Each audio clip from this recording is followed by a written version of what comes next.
अस्सलाम वालेकुम। हम homogeneous differential equation with constant coefficient कर रहे थे। एग्जांपल है D cube minus 5d² plus 7d minus 3 into Y equals to 0। सबसे पहले से करेक्टरिस्टिक इक्वेशन निकालते हैं। अब ना ये जो इक्वेशन है ये हमारे पास क्यूबिक है, तो क्यूबिक इक्वेशन को तो सॉल्व करने के लिए हम वेक्टर्स नहीं बना सकते, हम इसके लिए यूज़ करते हैं सिंथेटिक डिवीजन। सिंथेटिक डिवीजन के लिए हम क्या करेंगे, जो हमारी इस इक्वेशन के कोफिशिएंट हैं जैसे 1 माइनस 5 प्लस 7 एंड माइनस 3, हमने ये कोफिशिएंट यहाँ पे लिख लिए 1 माइनस 5 7 माइनस 3। हम चेक करते हैं कि क्या 1 इस इक्वेशन का रूट है, तो हम क्या करेंगे 1 यहाँ लिखेंगे, ये वाला 1 एज इट इज़ नीचे आ जाएगा।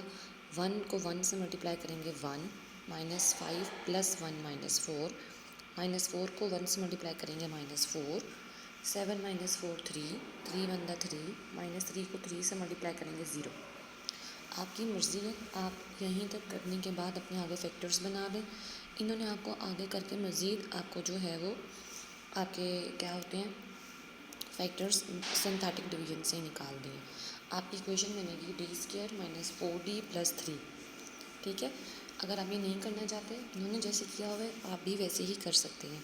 कैसे कर सकते हैं, आप लोग क्या करेंगे कि दोबारा आपने 1 को चेक किया, मोस्टली 1 ही रूट होता है, 1 नहीं होगा तो -1 को चेक करेंगे, -1 नहीं होगा तो फिर 2 की तरफ जाएंगे, लास्ट टर्म आपकी 0 होनी चाहिए। ये वाला 1 एज इट इज़, 1 वन दा 1, -4 प्लस 1 माइनस 3, -3 वन दा -3, 3 माइनस 3 0। इसका मतलब है ये वाला 1 आपका रूट है, ये वाला 1 भी आपका रूट है, और फिर एट दी एंड आपके पास बचेगा ही -3, तो वो आ जाएगा m-1 m-1 m-3 equals to 0। तीनों का प्रोडक्ट अलग अलग 0 रखेंगे, हमारे पास रूट्स आ गए 1 1 3। हमारे दो रूट्स रिपीटेड हैं, इक्वल हैं। कितने टोटल रूट्स हैं 3, तो इसमें मिक्स सोल्यूशन बनेगा। एक बनेगा c1 प्लस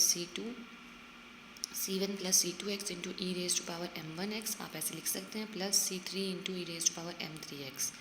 अगर आपने पहले सिंगल वाला लिखना है पहले वो भी लिख सकते हैं, c1 E raise to power m1x plus c2 plus c3 into X E raise to power m2x। आपके रूट्स निकले हुए हैं, वो पुट करें, यहाँ से आपके पास आपका सोल्यूशन निकल आएगा। Example number 3, d³ minus d² plus d minus 1 into Y equals to 0। आपने ये जो अंदर वाली डिफरेंशियल फॉर्म है जस्ट इसको कंसीडर करना होगा। अगेन जब आप इसे कंसीडर करेंगे क्यूबिक बन रही है, सिंथेटिक डिवीजन लगेगी। d³ है, इसका कोफिशिएंट 1 है, -1 1 -1। चेक करते हैं कि मज़ीद इन्होंने क्या किया। जब आप इसको सॉल्व करेंगे, ठीक है, तो आपके पास इन्होंने क्या किया है कि इस पहली दो टर्म्स में से m² को कॉमन निकालिए, अंदर m-1 बचा, और अगली टर्म में से 1 कॉमन निकालिए, m-1 बचा, m-1 m² प्लस 1। ठीक है, m-1 रखेंगे तो 1 आएगा, m² प्लस 1 रखेंगे तो आपके पास प्लस माइनस अयोटा आ जाएगा, क्योंकि प्लस माइनस 1 किसके इक्वल होता है, अयोटा के इक्वल होता है। ठीक है, अच्छा, तो आपके अब रूट्स जो हैं वो रियल तो हैं ही, एक रूट रियल है, दो रूट्स कम्प्लेक्स हैं, और आपके रूट्स क्या हैं, डिफरेंट हैं। तो हमने क्या कहा था कि अगर रियल रूट होगा वो तो ई रेज टू पावर में आ जाएगा, तो ये तो सिंपल आ गया, c1 E raise to power m1x। फिर आगे जो हमारे कम्प्लेक्स रूट्स आए हैं, हमने कहा था रियल पार्ट एक्सपोनेंशियल की पावर में आएगा। यहाँ पे सिंपल अयोटा लिखा हुआ है, इसमें कोई रियल पार्ट है ही नहीं, 0 लिखा हुआ है। ठीक है, तो रियल पार्ट तो कोई है ही नहीं। और उसके बाद हमने क्या कहा था, जो हमारा कम्प्लेक्स पार्ट होगा वो हमारे पास ट्रिग्नोमेट्रिक फंक्शंस के एंगल में आ जाएगा, तो c2 cos bx plus c3 sin bx put कर देंगे, आपका क्वेश्चन सॉल्व हो चुका है। नेक्स्ट आपको एग्जांपल दी गई है d² plus d minus 12। Next example दी गई है वो क्या, d² plus d minus 12 into y. अब इसके अंदर हमें दो कंडीशंस दे दी गई हैं, एक सिंपल कंडीशन है और एक फर्स्ट डेरिवेटिव पे कंडीशन है। ठीक है, और अगर आप देखें पॉइंट हमारा सेम ही है, क्या पॉइंट है, 2 पॉइंट है। ठीक है, पॉइंट चेंज नहीं कर रहा, मतलब ये बाउंड्री नहीं है, इनिशियल ही है। करेक्टरिस्टिक इक्वेशन निकालते हैं, क्या है, m² प्लस m माइनस 12, 4 3 12 होता है, 4 को 3 से मल्टीप्लाई करें 12 आ जाएगा, 4 में से 3 सब्ट्रैक्ट करेंगे 1 आ जाएगा, तो आपके रूट्स बन गए m-3 m+4। एक वैल्यू 3 आ जाएगी, एक वैल्यू -4 आ जाएगी। रूट्स आपके डिफरेंट हैं, रियल हैं, तो एक्सपोनेंशियल की पावर में आएंगे, c1 E raise to power m1x, c2 E raise to power m2x। अब पहली क्योंकि देखिए कितने कांस्टेंट आ रहे हैं 2, तो कितनी कंडीशंस हैं 2, आपने याद रखना है। कितना ऑर्डर है 2, सब कुछ 2 2 ही है। नंबर 1 कंडीशन वो कहता है y ऑफ 2 इक्वल है 2 के, मतलब कि जब आपके पास x 2 है तो y भी 2 ही है। पुट करते हैं तो हमारी इक्वेशन के अंदर हमने क्या करना है, y of 2 equals to 2 means x को 2 पुट करना है, y को भी 2 पुट करना है। तो 2 इक्वल हो जाएगा c1 E raise to power 6 plus c2 E raise to power -8। जब आप 2 पुट करेंगे 3 2 द 6 और यहाँ 2 पुट करेंगे -4 को 2 से मल्टीप्लाई करेंगे 8।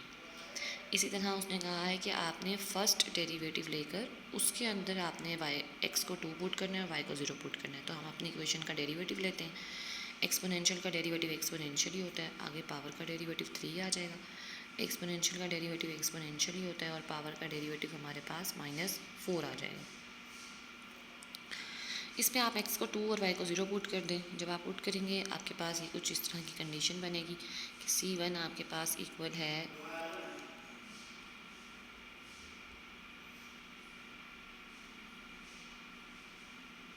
ठीक है c1 0 equals to 3 c1 E raise to power 6 -4 c2 E raise to power -8।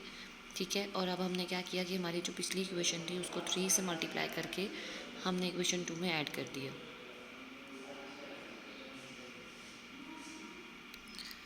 ठीक हो गया। अच्छा, अब ना आपने यहाँ से c1 और c2 बेसिकली निकालना है, प्लस माइनस करके वो निकाल के आप अपनी मेन इक्वेशन में पुट कर देंगे, आपका आंसर आ जाएगा। नेक्स्ट एग्जांपल हमें अगेन दी गई है d² प्लस 4d प्लस 5। अब यहाँ भी हमें 2 कंडीशंस गिवन है। जब हमने चेक किया तो 5 और 4 था, मतलब हम 5 को किन 2 नंबरों से मल्टीप्लाई करें, 5 1 बाई 5 होता है, और 5 में से 1 सब्ट्रैक्ट करें तो 4 आता है। सारे ही प्लस के हैं, सब्ट्रैक्शन का तो कोई सीन ही नहीं है। तो हमें इस केस के अंदर क्वाड्रेटिक फार्मूला लगाना होगा। क्वाड्रेटिक फार्मूला के लिए a1 है, b4 है, c5 है। तो आपके पास क्या फार्मूला होता है, -b plus minus b square यानी कि 16 माइनस 4ac। 4a आपके पास 1 है, c5 है, तो 4 5 था 20 डिवाइडेड बाय 2। 16 माइनस 20 करेंगे -4 आएगा, -4 का square root 2 into square root -1 जो कि अयोटा के इक्वल होता है। तो दैट्स वाई आपके पास ये बनेगा -4 प्लस माइनस 2 अयोटा बाय 2 को कॉमन निकाल के कैंसिल कर देंगे तो ये आपके पास आपका रूट बन जाएगा। ये अब आपका रियल पार्ट है, ये अब आपका कम्प्लेक्स पार्ट है। रूट्स कैसे हैं, डिफरेंट हैं बट कम्प्लेक्स हैं। अब आपके एक्सपोनेंशियल की पावर जो थी उसमें -2 आ जाएगा, और आपका जो कम्प्लेक्स नंबर है वो मतलब अयोटा इमेजिनरी पार्ट जो है उसमें 1 है, तो आपका ट्रिग्नोमेट्रिक फंक्शन के एंगल में 1 आ जाएगा। c1 cos x, c2 sin x e raise to power -2x। Condition put करके c1 c2 निकालेंगे, अपनी क्वेश्चन में पुट करेंगे, आपका क्वेश्चन सॉल्व हो जाएगा। नेक्स्ट आप एग्जाम्पल्स की तरफ आएँ। हमें क्या दिया गया है, d³ minus 3d² plus 4 into Y equals to 0। अब देखें कि हमारा जो ऑर्डर था वो बढ़ गया है, क्या हो गया, 3 हो गया। इसके अंदर अब हमने कहा था जितना हमारा ऑर्डर होगा उतने कांस्टेंट आएंगे, उतनी हमारी रूट्स आएंगे। यहाँ पे ऑर्डर कितना हो गया, 3 हो गया, तो कितने रूट्स होंगे, 3। कितनी कंडीशंस गिवन है, 3। याद रखना है आपने इस चीज़ को, ठीक है। अच्छा, अब हमें पता है कि हमारी इक्वेशन जो है वो सिंथेटिक डिवीजन से सॉल्व होगी, क्योंकि इसमें कुछ कॉमन भी नहीं निकाल पा रहे, और डी तो वैसे ही डी वाली टर्म तो है ही नहीं है, तो इसका मतलब है वो 0 टर्म है। कोफिशिएंट्स लिखते हैं 1 -3 0 एंड 4। 1 को सबसे पहले चेक करते हैं क्या वो इसका रूट है, येस वो इसका रूट है। 1 1 नहीं है, -1 इसका रूट है। -1 से हम 1 एज इट इज़, 1 को -1 से मल्टीप्लाई करेंगे -1 -3 एंड -1 -4 -4 -1 से मल्टीप्लाई होगा +4 0 +4 4 4 को -1 से मल्टीप्लाई करेंगे -4 4 -4 कितना होता है, 0 होता है। तो इसका मतलब है -1 आपका रूट है। अब आपको इनको सॉल्व करके चेक करना है कि क्या ये आपके रूट्स हैं। तो आप इसे लिख सकते हैं m² -4m + 4 2 to the 4 होता है। 2 नंबर लेने हैं, उनको मल्टीप्लाई करें तो 4 आए, उन्हें प्लस माइनस करें तो हमारे पास तो भी 4 ही आए।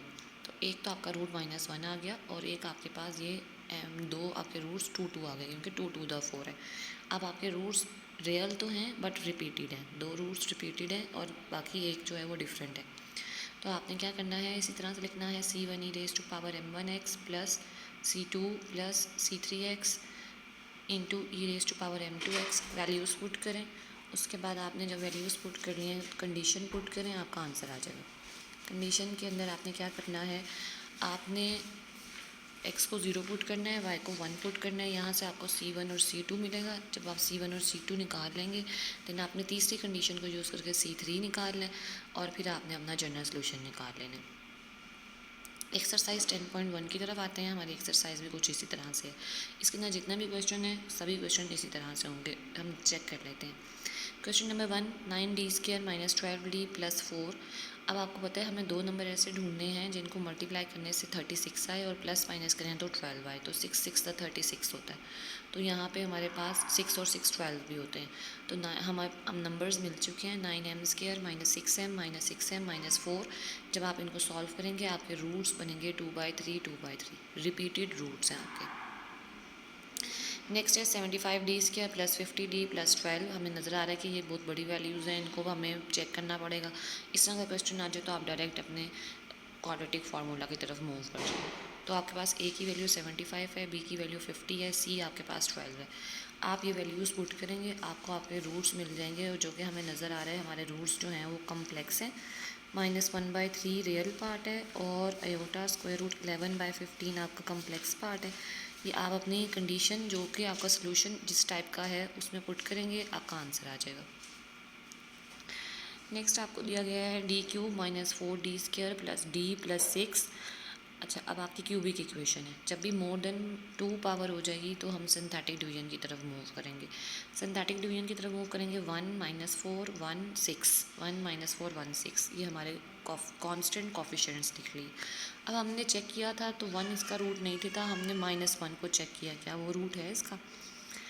-1 को चेक करने से हमें लास्ट वाली वैल्यू जो है वो 0 मिल गई है, इसका मतलब है कि हमारा रूट है। अब हमें दो नंबर ढूंढने हैं कि उनको मल्टीप्लाई करें तो 6 आए, प्लस माइनस करें तो 5 आए, तो 3 2 6 होता है और 3 और 2 5 होते हैं। तो आपके पास एक रूट -1 आ गया, एक 2 आ गया, एक 3 आ गया। आपके रूट्स रियल हैं, डिफरेंट हैं, तो इस केस के अंदर आपके पास इस टाइप का सोल्यूशन आएगा और आपका आंसर आ जाएगा। Question number 4, d³ plus d² plus d plus 1 into y. 1 1 1 1, सारा कुछ भी 1 है। अभी हमने एक क्वेश्चन पीछे किया था, इन दोनों में से d² को कॉमन निकाल सकते हैं। आपके पास बचेगा m+1 और यहाँ से m² प्लस 1। अभी हमने किया था एक रूट आपका रियल आ गया, बाकी आपके रूट कम्प्लेक्स आ गए हैं। अभी हमने पीछे एक एग्जाम्पल की थी, उसी के अंदर सेम यही हमने प्रोसेस किया था। अच्छा, नेक्स्ट आपको d³ के साथ दिया गया है, ठीक है। d³ minus 6d² plus 12d minus 8 into Y equals to 0, ठीक है। आपने सबसे पहले जो है सिंथेटिक डिवीजन लगा के इसके रूट्स निकाल लें। तो उसने सारे तीनों के तीनों रूट्स जो हैं वो एक साथ ही निकाल लिए हैं। वो कहते हैं मैं फैक्टर्स नहीं बनाना चाह रहा। ओके, हमें भी इस पर कोई इतराज़ नहीं है। सबसे पहले उसने 1 और -1 को चेक किया होगा, वो इस पर आंसर नहीं दे रहे होंगे, देन वो 2 की तरफ आया है। 1 एज इट इज़, 2 1 2 -6 + 2 -4 -4 2 -8 12 -8 4 4 2 8 -8 + 8 0। इसका मतलब है 2 तो इसका रूट है। फिर हमने दोबारा चेक किया 1 एज इट इज़, 2 को दोबारा चेक किया, 2 1 2 -4 + 2 -2 -2 2 -4, ये भी ख़त्म हो गया। देन अगेन 2 को चेक किया। इसका मतलब है हमारा रूट रिपीटेड है, रियल है। रूट आ तो 3 दफ़ा रहा है लेकिन रिपीटेड है। तो आपने याद रखना है कि पहले c1 अकेला, फिर c2 के साथ x, फिर c3 के साथ x²। अगर मज़ीद भी कोई रूट होता तो c4 के साथ x³ आ जाता, x की पावर इंक्रीज़ होती जाती। क्वेश्चन नंबर 6 की तरफ आ जाए। अच्छा, क्वेश्चन नंबर 6, अगेन हमें क्यूबिक इक्वेशन दी गई है। तो हमने -1 पे चेक किया, वो हमारा रूट बन रहा था। अब हमें दो नंबर ढूंढने के, आंसर 10 आए, प्लस माइनस करें तो 7 आ जाए। अब 10 किस टेबल में आता है, 2 में आता है, 5 में आता है। तो 2 5 × 10 या 5 2 × 10, 5 और 2 दोनों 7 होते हैं। तो हमारे पास रूट हमारे आ गए -1 2 और 5। अच्छा, अब आपके रूट्स जो हैं वो डिफरेंट हैं, रियल हैं, तो यहाँ से आपका आंसर आ जाएगा। क्वेश्चन नंबर 7 की तरफ आते हैं। अच्छा, क्वेश्चन नंबर 7 हमारे पास है d³ - 27 इंटू वाई। अच्छा, अब ना उसने हमें दे दिया, अब हमें फार्मूला आता है a³ - b³ का, a - b a² + b² - ab। तो हमने यही किया, 27 को 3³ लिखा, m - 3 m² + 9 - 3m। एक हमारा रूट 3 आ जाएगा और इसके ऊपर हम क्वाड्रेटिक फार्मूला लगा लेंगे। तो हमारे सिंपल सी बात है, हमने जब हमारे फैक्टर्स नहीं बन रहे, क्वाड्रेटिक की तरफ मूव कर रहे हैं, तो रूट्स हमारे कम्प्लेक्स ही होंगे। तो एक हमारा रियल रूट है, 2 हमारे कम्प्लेक्स रूट हैं। सोल्यूशन आपको पता है कि इस फॉर्म में है, उनमें वैल्यूज पुट करें, आंसर आ जाएगा। अब आप क्वेश्चन नंबर 8 के अंदर आएंगे तो आपको नज़र आ रहा है आपकी पावर मज़ीद इंक्रीज़ होकर पावर 4 पे पहुंच गई है। जब आपकी पावर 4 पे पहुंच गई है, इस केस के अंदर अगेन हमें सिंथेटिक डिवीजन लगानी है। अब हमारे कितने रूट्स होंगे? 4 रूट्स होंगे। कितने कांस्टेंट होंगे? 4 कांस्टेंट होंगे। तो सबसे पहले हमने 1 पे चेक किया, 1 पे हमारा आंसर सेटिस्फाई हो रहा था, हमें 0 मिल रहा था, तो 1 हमारा रूट हो गया। ठीक है, फिर हमें क्या मिल गया? 4m³ - 3m+1। हमने इसे अगेन चेक किया, जब अगेन चेक किया तो हमें -1 के ऊपर हमें आंसर 0 मिल रहा था, इसका मतलब है -1 भी इसका रूट हो गया। ठीक है, अब नेक्स्ट इक्वेशन बनी है 4m² - 4m+1। तो ये आपको पता है 2 to the 4 एंड 2 और 2 कितने होते हैं? 4। तो आपके पास यहाँ पे 2m - 1 का होल स्क्वायर बन जाएगा। तो आपके रूट्स आ गए -1, 1/2, 1/2 और एक आपने ऊपर रूट निकाला था 1।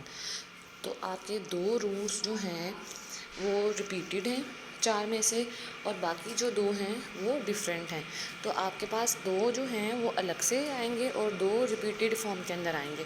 c1 e⁻m1x, c2 e⁻m2x plus c3 plus c4x into e⁻m3x। ठीक है, वैल्यूज़ पुट कर देंगे। नेक्स्ट मूव करते हैं हम क्वेश्चन नंबर 9 की तरफ। अगेन हमें नज़र आ रहा है कि ऑर्डर कितना है? 4 है। 4 ऑर्डर है तो कितने रूट्स होंगे? 4 रूट्स होंगे। 4 रूट्स हैं तो कितने कांस्टेंट आएंगे? 4 कांस्टेंट आएंगे। अच्छा, तो हमने सबसे पहले 1 पे चेक किया, हमें रूट मिल रहा था। अगेन 1 पे चेक किया, रूट मिल रहा था। तो 2 रूट्स तो हमारे रिपीटेड भी हो गए और रियल भी हो गए। नेक्स्ट हमने इसको जब चेक किया तो हमें क्वाड्रेटिक इक्वेशन मिल रही थी और उसके रूट हमें नहीं मिल रहे थे, फैक्टर्स नहीं बन रहे थे। इट्स मीन्स जब फैक्टर्स नहीं बन रहे तो हमारा जो क्वेश्चन है उसके कितने रूट्स होंगे? रूट्स तो 2 ही होंगे, लेकिन कौन से होंगे? कम्प्लेक्स रूट्स होंगे। तो 2 रूट्स आपके रिपीटेड हो गए और 2 रूट्स आपके कम्प्लेक्स हो गए। आपने इनको लिख देना है।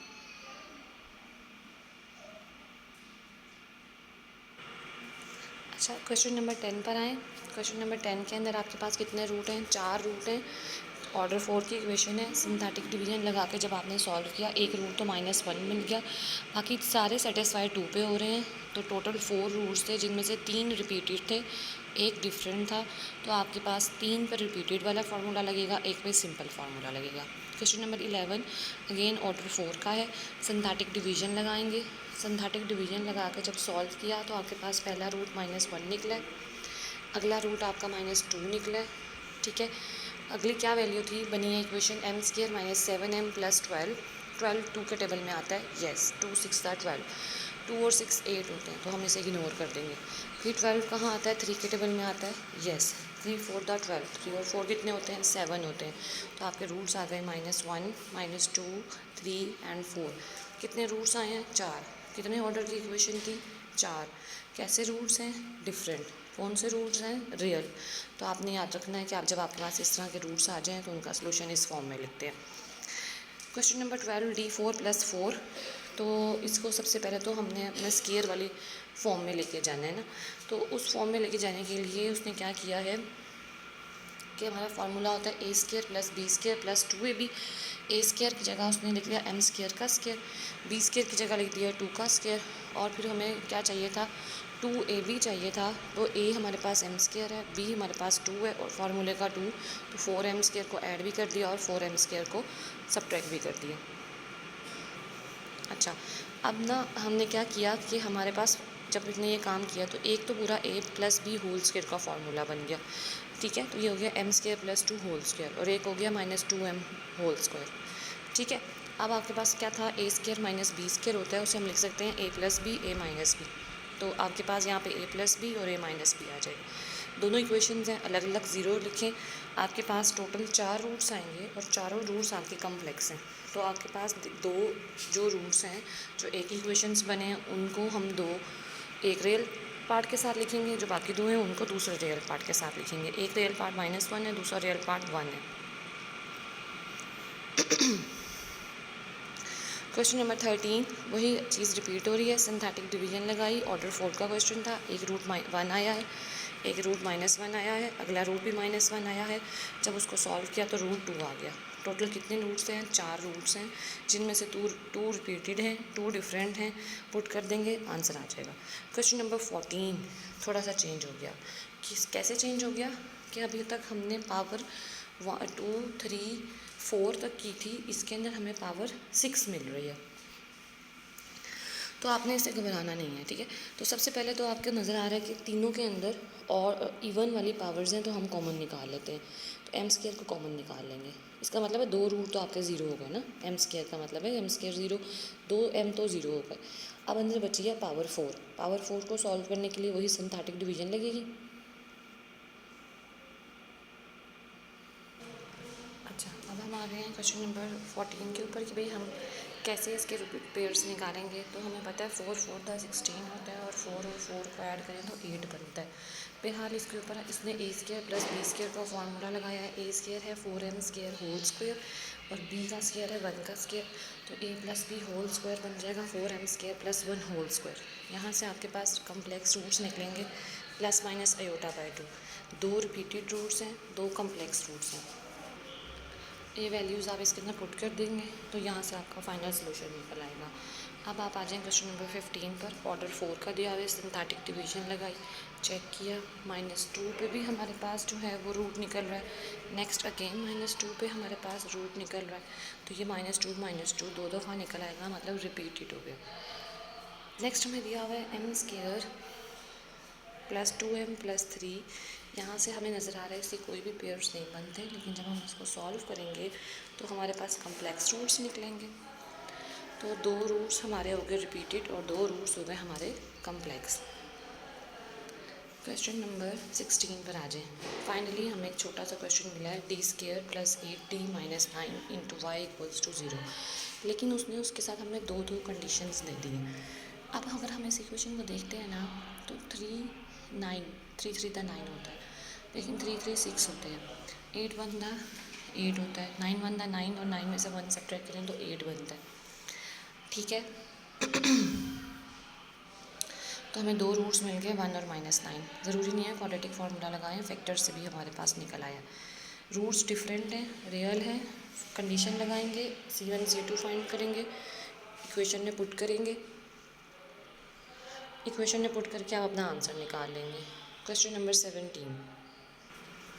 क्वेश्चन नंबर 17 पर आते हैं। क्वेश्चन नंबर 17 भी बहुत आसान सा है। इसके अंदर हमें अगेन d² टाइप दिया हुआ है।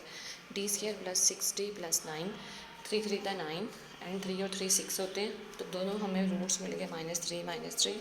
रूट्स रिपीटेड हैं, कंडीशंस पुट करेंगे, C1 और C2 पुट करके अपना सोल्यूशन निकालेंगे और आपका फाइनल आंसर आ जाएगा। Question number 18, d² + 6d + 13। हमें पता है 13 किसी भी टेबल में नहीं आता, तो भाई सिंपल सी बात है, जब फैक्टर्स नहीं बनते तो ये कम्प्लेक्स रूट्स निकलेंगे। कम्प्लेक्स रूट निकल आएंगे, कंडीशंस पुट करें, C1 और C2 फाइंड करें, फाइनल सोल्यूशन निकल आएगा। Question number 19। क्वेश्चन नंबर 19 के अंदर हमें ऑर्डर 3 दिया गया है। ऑर्डर 3 है तो कंडीशंस भी 3 हैं। पहली कंडीशन सिंपल है, दूसरी कंडीशन फर्स्ट डेरिवेटिव पर है, और तीसरी कंडीशन सेकंड डेरिवेटिव के ऊपर है। तो आपने सबसे पहले सिंथेटिक डिवीजन लगाई और बाकी मेथड्स लगा के अपने रूट्स निकाले। रूट्स आपके निकले रियल और डिफरेंट, 1 2 3 3 रूट्स निकले। अब आपने कंडीशंस यूज़ करनी है। सबसे पहले आपकी सिंपल कंडीशन y पर है तो सिंपल y पर अप्लाई होगी। फिर आपने फर्स्ट डेरिवेटिव लेना है, सेकंड डेरिवेटिव लेना है, और कंडीशंस पुट करके C1 C2 C3 निकालना है। जब निकल आएगा तो जनरल सोल्यूशन निकल आएगा। ओके, नेक्स्ट आपका लास्ट क्वेश्चन है, क्वेश्चन नंबर 20। क्या दिया गया है d4 - d³ × y = 0। क्या ऑर्डर है हाईएस्ट? 4। कितनी आपको कंडीशंस दी गई हैं? 4। पहली सिंपल, दूसरी फर्स्ट डेरिवेटिव पे, तीसरी सेकंड डेरिवेटिव पे, चौथी थर्ड डेरिवेटिव पे। आपने क्या करना है, सबसे पहले रूट्स निकालने हैं। तो d³ हमें नज़र आ रहा है हाईएस्ट है, उसे कॉमन निकाल लेते हैं। एक रूट हमें 1 मिल गया, बाकी 3 रूट हमें 0 मिल गए। क्वेश्चन तो बहुत आसान था, लेकिन आगे कंडीशंस जो हैं वो थोड़ी सी लेंथी हैं, क्योंकि 4 कंडीशन हैं। 3 रूट्स आपके रिपीटेड हैं और सबसे बढ़कर 0 हैं। एक रूट आपका 1 है। अब आपने सिंपल पहले कंडीशन पुट की, देन आपने फर्स्ट डेरिवेटिव लेना है, कंडीशन पुट करनी है, second derivative, third derivative, conditions put करके चारों कांस्टेंट निकालने हैं, देन आपने अपना जनरल सॉल्यूशन निकाल लेना है। यहाँ पे आपकी एक्सरसाइज कंप्लीट हो जाती है। इसको अच्छी तरह से करें, जहाँ समझ नहीं आता मुझसे पूछें। अल्लाह हाफिज़।